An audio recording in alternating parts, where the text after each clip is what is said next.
Hey, what's up guys? So ni resepi yang paling senang untuk tahun ni. Tolonglah buat sampai jadi. Jangan derhaka resepi, please. Aku merayu. Senang je nak buat Thai pancake.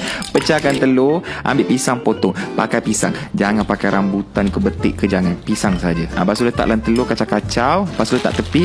Ambil roti prata. Jangan buka dia punya plastik. Lenyekkan dulu. Bagi dia betul-betul nipis lagi, yang lagi besar. Buka plastik satu layer.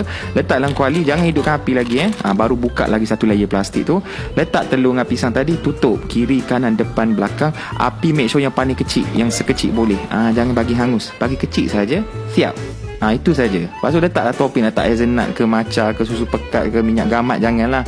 Lepas tu sapukan kita punya topping tu ke atas. Potong. Potong pun guna pisau. Jangan nak pakai benda lain lah. Lepas tu cucukkan lidi.